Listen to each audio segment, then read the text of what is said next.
बलात्कार का केस होता, डकैती का केस होता, तो अब ना आप कुछ कर पाते हैं। और आप लोग सवाल एक और करना चाहूंगा कि अच्छा बताइए, इंडिया जो है हम लोग का एक डेमोक्रेसी देश है कि नहीं? बिल्कुल है, बिल्कुल है। इसमें जो है मनीष कश्यप का एक वीडियो वायरल हुआ है, मैं एक्सपोज से पर्दाफाश करना चाहूंगा, तो सभी चैनल के माध्यम से भी पर्दाफाश करना चाहूंगा। तो ये डेमोक्रेसी देश है और इसमें जो एक वीडियो वायरल होता है मनीष कश्यप जी का, और उसमें जो है बता रहे हैं कि 2 मुल्लू को हमने मारा और एक मस्जिद जलाई। ये वीडियो वायरल हो रहा है, पूरे देश के लोग भी जान रहे हैं। तो इसके बारे में क्या कहना चाहते हैं, जबकि आप बोल रहे हैं कि निर्दोष हैं? आपके हम मुख से सुने, बहुत अच्छा लगा, हमको भी लगा। क्या कहना है इसके बाद अब ये थंबनेल देख लीजिए। अब किसी को लगे कि खान सर ही सब थंबनेल लगाए हुए, क्या मजाक है ये? मतलब सोचिए क्या लिखा हुआ है कि मैं बोल नहीं पा रहा हूँ। मैं इनको दिखा रहा हूँ और उसमें बहुत फर्क है। ऐसे कैमरा उठाकर बोल रहे हैं मनीष कश्यप, ऐसा नहीं मैं मनीष कश्यप का विरोधी हूँ, वो भी लोकतंत्र के चौथा स्तंभ है और मैं भी लोकतंत्र के चौथा स्तंभ हूँ। तो मैं नमस्कार, जय हिंद दोस्तों। देश की राजनीति हो या बिहार की राजनीति हो, स्टेट लेवल की उथल पुथल मची हुई है। देश में कांग्रेस के दिग्गज नेता राहुल गांधी की सदस्यता चली गई है, तो बिहार में तमिलनाडु प्रकरण पर संस्था के संस्थापक अध्यक्ष मनीष कश्यप अभी तमिलनाडु पुलिस के रिमांड पर तमिलनाडु में है। सारी मुद्दाओं पर बात करने के लिए मेरे साथ एसके पंकज जी हैं, जो वायरल एडवोकेट हैं सिविल कोर्ट मोतिहारी से। सबसे पहले आपका एडवोकेट साहब तीनों चैनल में स्वागत है। बिल्कुल, आप लोगों का भी स्वागत है। आज मैं ऑफिस से निकला और ऑफिस से निकलते ही एक रूम में बैठ करके मैं आपको इंटरव्यू दे रहा हूं, और सब तक चैनल हो, एक्सपोज खबर हो या पटना तक हो, 2 तो तक वाले ही हैं आप लोग इसमें, और एक एक्सपोज खबर वाले। आप सब लोगों का बहुत बहुत स्वागत और धन्यवाद है कि एक बहुत ही अच्छे मुद्दे पर आप लोग फिर से चर्चा करने आए हुए हैं, जिसमें 2 भाई लोग जो हैं वो हम लोगों की मुलाकात इसके पहले भी हो चुकी है, एक नए हैं।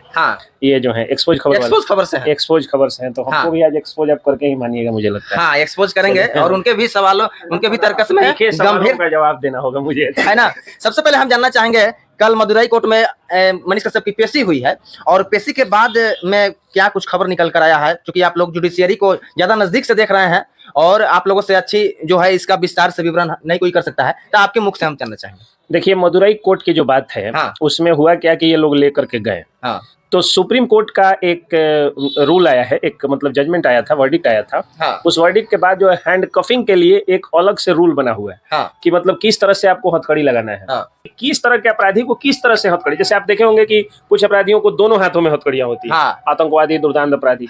और अगर कोई आदमी अगर सरेंडर किया है और उसकी साफ सुथरी छवि है, तो उस पर भी कैसी हथकड़ी लगनी चाहिए या नहीं लगनी चाहिए, सबको लेकर रूल डिफाइंड है।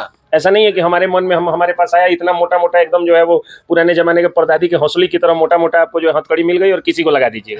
किसी को आप नहीं लगा सकते।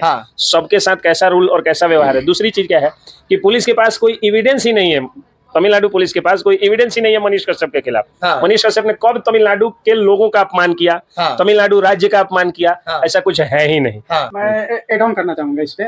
आप बताएं कि तमिलनाडु में आप बता रहे हैं कि कोई एविडेंस ना लगा उन लोग के हाथ में, तो जब तमिलनाडु पुलिस को एविडेंस नहीं लगा हाथ में, तो क्या बिहार पुलिस अभी जो हो रहा है ये क्या, हम क्या समझे इसको, क्या बताइए? पहले से भी मैं बता चुका हूँ कि ये सब बदले की कार्रवाई है और किसी के छवि को धूमिल करने का प्रयास है। पहले से भी मैं बता रहा हूँ कि ये लड़ाई युवा वर्सेस युवराज की है।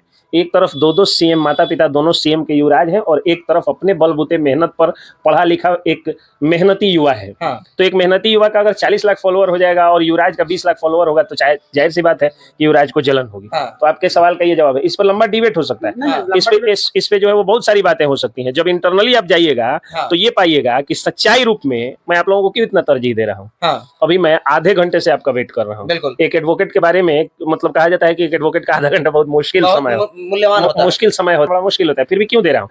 क्योंकि आप लोग ही पत्रकारिता कर रहे हैं। अखबारों का काम 3 रह गया है। बूढ़ों का पोटा पोछना, बच्चों का पोटी पोछना, और दारूबाजों का चखना खाना। अगर इन तीनों काम के अलावा एक भी अखबार ने 8 साल में कुछ किया हो तो आप हमको बता दीजिए, मैं दिखा देता हूँ। मैं समझ जाऊंगा कि आप जो है वो आपने कुछ दिखा दिया। आप बताइए ना, जो बड़े बड़े अखबार है, मॉडर्न न्यूज मिरर अखबार है, उनके खबरों पर अक्सर असर होते रहता है। उस अखबार में मैं भी चूंकि काम करता हूँ, मैं भी कंट्रीब्यूट करता हूँ उसमें, तो हम जो है वो देखते हैं कि हम लोगों की खबर का असर होते रहता है। कभी कोई सस्पेंड हुआ, कभी कोई लाइन हाजिर हुआ, कभी किसी पर जांच जो है वो कमेटी गठित हुई, कभी कुछ हुआ, कभी कुछ हुआ। लेकिन आपने सुना कि 3 बड़े 4 बड़े अखबारों के खबर पर भ्रष्टाचारियों का, मैंने एक भ्रष्ट किरानी छोड़िए, चपरासी छोड़िए, एक भ्रष्ट सरकारी बकरी का बच्चा भी इनके खबर पर सस्पेंड हुआ नहीं हुआ। तो या तो ये लोग या तो भ्रष्टाचार समाप्त हो गया या अखबार समाप्त हो गया। उन्होंने बोला है उसका जवाब मैं दिया। हाँ, और एक कश्यप को इसीलिए दबाया जा रहा है। और एक बहुत बड़ी जानकारी यहाँ से मिली है कि पप्पू दुबे जी ने बिहार बंद के दिन जिन लोगों को गिरफ्तार किया गया था उनका free of cost, Pappu Dubey, Rajiv Kumar Dwivedi जो पंकज जी के सीनियर हैं, उन्होंने फ्री ऑफ कॉस्ट में केस लड़ा है और उनको बेल भी दिलाई है। बेल भी मिला है, न्याय मिला है। हाँ। और पैसा भी नहीं लगा उनका, 1 रुपया नहीं लगा है। अब हम जानना चाहेंगे आपसे कि जब तमिलनाडु मदुराई कोर्ट को यह सब कोई साक्ष्य नहीं जुटा पाई तमिलनाडु पुलिस, फिर रिमांड पर 2 दिन 3 दिन रखने की क्या आवश्यकता है? रिमांड पे देखिए, रिमांड का तो परमिशन ये लोग लेकर के चले थे पटना के ही स्पेशल कोर्ट से। हाँ। फिर से अगर रिमांड बढ़वाने की अर्जी देनी होगी तो पटना के स्पेशल कोर्ट से भी ही इनको लोगों को फिर से भी लेनी होगी। हाँ। तो वहां से जो ये लोग करेंगे, मतलब वहां से जो ये लोग रिमांड लेंगे, हाँ। रिमांड की अवधि बढ़ा भी सकती है, न्यायालय बढ़ा भी सकता है और घटा भी सकता है। हाँ। यानी उसको निरस्त भी कर सकता है, आगे से नहीं भी दे सकता है, कहने का मतलब तो यही बात है।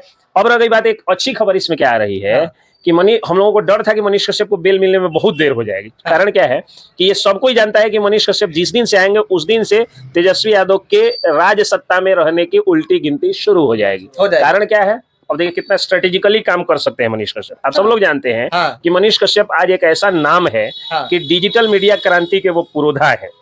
ठीक है। तो डिजिटल मीडिया का मतलब मनीष कश्यप हो गया है आज के समय। पूरे देश में, पूरे वर्ल्ड के सबसे वायरल पर्सन है। यूट्यूब पर जो है वर्ल्ड में सबसे ज्यादा पत्रकारों में सर्च किया जाता है, गूगल पर सर्च किया जाता है, सब कुछ। अब वो एक दिन आप लोग माइक उठाइए और चले जाइए पूर्वी चंपारण के 5 गांव में, उसके बाजार पर पहुंचिए। नहीं तो लोग आरोप लगाएंगे किसी खास टोला में आप गए थे। उसके बाजार पे पहुंचिए और जाके पूछिए। आप सुधीर चौधरी को जानते हैं, आप अर्नब गोस्वामी को जानते हैं, आप रवीश कुमार को जानते हैं, आप अंजना ओम कश्यप, श्वेता सिंह को जानते हैं। 10 पत्रकारों का लिस्ट बनाइए और अंत में आप पूछिएगा कि आप मनीष कश्यप को जानते हैं। मैं दावे के साथ कह सकता हूँ कि 98% लोग मनीष कश्यप को जानते होंगे, 2% में बाकी सारे पत्रकारों को गाँव में तो बस 1 मिनट का बाद सर मैं कहता हूँ, उसके बाद में फिर आपका सवाल। तो कहने का मतलब ये है कि इतने पॉपुलर हैं कि वो निकलेंगे और निकल करके और आरजेडी के जो भ्रष्ट विधायक होंगे जिन पर हत्या बलात्कार के केसेस दर्ज हैं, उनकी ये बखिया केवल उधेड़ना शुरू कर देंगे, उनकी सच्चाई जनता के सामने। बीजेपी में भी है, बीजेपी में भी है। लेकिन मनीष कश्यप वाले के मामले में बीजेपी वाले इसलिए दोषी नहीं है क्योंकि पहले भी बीजेपी के साथ नीतीश कुमार की सरकार चल रही थी जिसमें जीरो से हीरो बन गए मनीष कश्यप। और जैसे ही तेजस्वी यादव के साथ ही आए हैं कि उसके बाद मनीष कश्यप को दबाना शुरू कर दिया गया। और मनीष कश्यप का जो वोट बैंक है संयोग से, मतलब जो वोट को प्रभावित करते हैं वो वोट बैंक संयोग से आरजेडी का वोट बैंक हो जाता है। बाय डिफॉल्ट ऐसा है कि आरजेडी का वोट बैंक हो जाता है। तो यही कारण है कि वो ज्यादा आरजेडी को डैमेज करेंगे। तो हमको लगता था, मैं ये जो कहने वाला था उससे मैं वो पूरा थोड़ा भूमिका बता दिया कि मुझे लगता था कि मनीष कश्यप जब निकलेंगे जेल से बाहर, उस समय क्या होगा, जेल से बाहर ही नहीं निकलने दिया जाएगा इनको 2024 से 25 से पहले। मुझे इस बात का डर था क्योंकि अलग अलग कोर्ट्स में इनको बेल लेना पड़ेगा। फिर जहां जहां जाएंगे इनका बेल अपोज होगा जोरदार ढंग से, और जोरदार ढंग से बेल अपोज होगा तो हियरिंग नेक्स्ट होगी और इस तरह से समय लगेगा। लेकिन मनीष कश्यप के वकीलों ने सुप्रीम कोर्ट में पिटीशन देने का मन बनाया है। सुप्रीम कोर्ट में अर्जी दी जाएगी या दी गई होगी, कंफर्म आप लोग न्यूज में कर लीजिएगा। और उस पिटीशन इसलिए दिया जाएगा कि देश भर में जितने भी केसेस उनके खिलाफ दर्ज है उस सबकी सुनवाई हाईकोर्ट पटना में हो। यानी बेल एक बार में उनको मिल सकता है। अगर संभावना है पूरी की मिल जाएगा। और जैसे ही बेल एक बार मिलेगा कि वो बेल आउट हो जाएंगे या अरेस्टिंग पर जो है वो रोक इत्यादि जो है वो लगेगा, बेल आउट होंगे और उसके बाद बखिया उधेड़ना सरकार की शुरू कर देंगे। कहीं आरोप साबित हो गया तब तो जेल जाएंगे, सजा हो जाएगी। लेकिन मैं एक एडवोकेट हूँ, मैं जानता हूँ acts and action doesn't matches to the cases, to the FIRs and to every kinds of complaints or informants FIR lodged in various police stations of the country। कोई एक्ट और एक्शन मतलब match ही नहीं करता है। जो धारा लगाई गई है उससे एक्शन नहीं मैच हो रहा है, एक्शन है उससे धारा नहीं मैच हो रहा है। अरे पुलिस ने इनको इस हिसाब से ये मतलब ये पार्टी के लोगों ने, नेताओं ने उस हिसाब से प्रेशर देके इनको किया कि जैसे लगा कि आतंकी पकड़ाओ। केस इनके खिलाफ है नहीं, उस टाइप का केस उस टाइप का होता, मर्डर केस होता, बलात्कार का केस होता, डकैती का केस होता, तो अब ना आप कुछ कर पाते हैं। और आप लोग सवाल एक और करना चाहूंगा कि अच्छा बताइए, इंडिया जो है हम लोग का डेमोक्रेसी देश है कि बिल्कुल है, बिल्कुल है। इसमें जो है मनीष कश्यप का एक वीडियो वायरल हुआ है, मैं एक्सपोज से पर्दाफाश करना चाहूंगा, तो सभी चैनल के माध्यम से पर्दाफाश करना चाहूंगा। तो ये डेमोक्रेसी देश है और इसमें जो एक वीडियो वायरल होता है मनीष कश्यप जी का, और उसमें जो है बता रहे हैं कि 2 मुल्लू को हमने मारा और एक मस्जिद जलाई। ये वीडियो वायरल हो रहा है, पूरे देश के लोग भी जान रहे हैं। तो इसके बारे में क्या कहना चाहते हैं, जबकि आप बोल रहे हैं कि निर्दोष हैं? आपके हम मुख से सुने, बहुत अच्छा लगा, हमको भी लगा। क्या कहना है इसके बारे में? इसके बारे में आप क्या बताना चाहते हैं, पर्दाफाश कर दीजिए। बहुत बढ़िया, बहुत बढ़िया आपने एक सवाल ये पूछा। एक मैं वीडियो देखा जिसमें उनका नाम लेकर के किसी ने डाला कि मनीष कश्यप है और कह रहे हैं कि गांधी के मौत पे हम लोग दुखी नहीं, जश्न मना। एक आप ये बोल रहे हैं। तो हमको ये बात बताइए कि ये सारे वीडियोस मनीष कश्यप जब तेजस्वी यादव पर आरोप लगाते हैं तभी क्यों वायरल हो रहे हैं?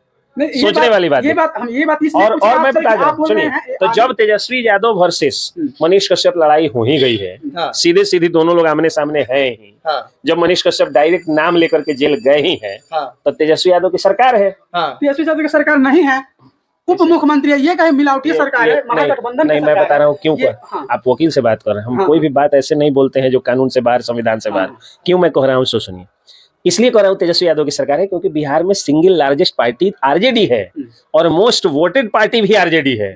इसलिए मैं कह रहा हूं कि आरजेडी की सरकार, आरजेडी ज्यादा मजबूत है सरकार में। भले सीएम नीतीश कुमार है, लेकिन भले सीएम नीतीश कुमार है, लेकिन नीतीश कुमार से ज्यादा मजबूत स्थिति में आज तेजस्वी यादव है। और मैं पहले भी कह रहा हूं कि मनीष कश्यप की समस्याओं को शुरू किया गया है तेजस्वी यादव के डिप्टी सीएम बनने के बाद। एक ये बात हो गई। और तेजस्वी यादव ऑलरेडी बिहार में इतने मजबूत नेता हैं कि आपको याद होगा कि डीएम को कैसे हड़काते थे जब नेता प्रतिपक्ष थे। आज तो वो डिप्टी सीएम है। तो जब वो नेता प्रतिपक्ष होकर डीएम को जी जी जी सर सर कहवा करके तालियां बजवा सकते हैं, तो क्या एक मंत्री होने के बाद, डिप्टी सीएम होने के बाद ईओयू का नहीं मिसयूज कर सकते हैं, पुलिस का नहीं मिसयूज कर सकते हैं? मतलब इस लॉजिकली इसको सोचिएगा। एक सवाल इनका जो था कि वो कह रहे हैं कि मस्जिद तोड़ देंगे या मुल्लों को पीटेंगे, ये सब चीजें, इसकी जांच कराई जानी चाहिए।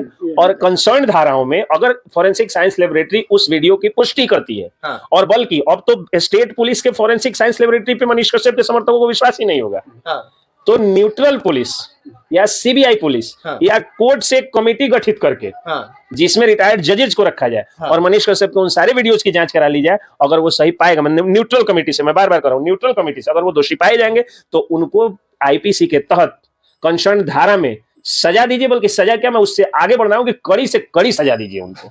लेकिन केवल वीडियो वायरल हो जाने से, कल होके आप मेरा वीडियो बना दीजिए ना, मैं भी बोल रहा हूँ भारत माता की जय, मैं बोल दिया, थोड़ा देर बाद आप अपने एडिटर को कहिएगा कि बस भारत माता की आज जय के जगह कुछ और लगा देगा और मैं देशद्रोही हो जाऊंगा। अब ये थंबनेल देख लीजिए। अब किसी को लगे कि खान सर ही सब थंबनेल लगाए हुए, क्या मजाक है ये? मतलब सोचिए क्या लिखा हुआ है कि मैं बोल नहीं पा रहा हूँ। मैं इनको दिखा रहा हूँ और उसमें बहुत फर्क है। ऐसे कैमरा उठाकर बोल रहे हैं मनीष कश्यप, ऐसा नहीं मैं मनीष कश्यप का विरोधी हूँ, वो भी लोकतंत्र के चौथा स्तंभ है और मैं भी लोकतंत्र के चौथा स्तंभ हूँ। तो मैं ये नहीं करूँ कि मनीष कश्यप को मैं विरोधी हूँ या नहीं करूँ कि मैं उनके पक्ष में बोल रहा हूँ। मैं जो है पर्दाफाश कर रहा हूँ आपसे, जो है आप सीनियर हैं, वकील, बहुत बड़े अच्छे वकील हैं, वायरल वकील हैं। अच्छे कह सकते हैं, बड़े मत कहिए। अच्छा, अच्छे वकील हैं, तो आपके माध्यम से मैं जानना चाहता हूँ, 3 चैनल भी आपके सामने हैं, उनके माध्यम से बता दीजिए, ये जो है ये थंबनेल जो है दूसरे किसी का आईडी से, दूसरे किसी का आईडी से, तो मनीष कश्यप के सच तक क्या है? आप सिर्फ समझ सकते हैं कि ये दूसरे किसी का आईडी से अपलोड किया गया या डाला गया, लेकिन जो आम पब्लिक है, जो आम आदमी है ना, इस चीज को नहीं समझती है। पर्दाफाश करने के लिए हम सबसे बोलेंगे सर, जो मेरा जो मानना है मनीष कश्यप कोई भी इलीगल एक्शंस को नहीं कर सकते हैं, एग्रेसिव जरूर रहते हैं। उनके पत्रकारिता के लहजे से बहुत सारे पत्रकारों को, बहुत सारे लोगों को दिक्कतें हो सकती हैं, लेकिन ये वो नहीं कह सकते हैं कि मैं मस्जिद तोड़ दिया और मुल्लों को मार दिया। हाँ, वो एक बात जरूर कहे थे कि कश्मीर से जो लोग आए थे उनके साथ जाकर के वो कड़े रूप में सवाल पूछ दिए थे कि ये बताओ कि तुम हमारे पटना में रह करके इतना बढ़िया से बिजनेस कर रहे हो और तुम्हारे यहाँ हमारे जवानों के ऊपर पत्थर मारा जाता है, ऐसा क्यों होता है? ये सब वो करते रहते हैं। लेकिन ये, और एक बात जान लीजिए कि मनीष कश्यप हो या कोई भी व्यक्ति हो, देश में मुसलमानों से घृणा करके कोई भी व्यक्ति ढंग से नहीं रह सकता है, क्योंकि मुसलमान हमारे भाई हैं।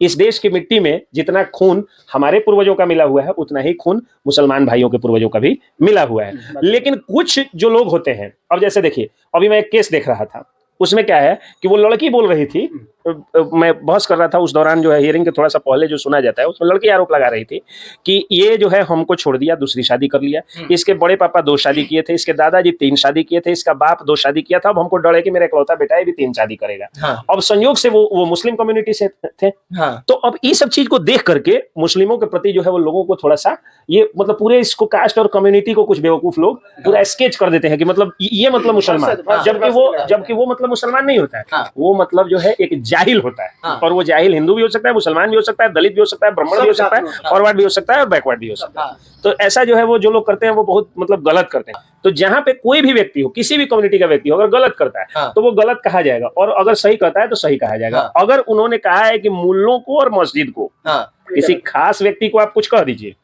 किसी खास मस्जिद अगर गलत ढंग से बना हुआ है, आप सरकार से कहिए कि सरकार तोड़ दे, चाहे मंदिर हो या मस्जिद हो। अगर सड़क पे मंदिर में बना दो उसको भी तोड़ दो, कोई मस्जिद बना दो उसको भी तोड़ दो। लेकिन अगर जनरल कॉमन नाउन में वो बोले, प्रॉपर नाउन में नहीं, कॉमन नाउन में बोले, तो इसकी सरकार को एक निष्पक्ष कमेटी से सारे वीडियोस की जांच करा के उनको सजा देनी चाहिए। तो आप देख रहे थे, ये थे हमारे साथ मोतिहारी सिविल कोर्ट के एक युवा अधिवक्ता, हम कह सकते हैं वायरल अधिवक्ता भी हैं, एसके पंकज जी। आप लोग इस वीडियो के बारे में क्या सोचते हैं, अपने कमेंट जरूर बताइएगा। मिलते हैं आप लोगों से अगले वीडियो में। जय हिंद।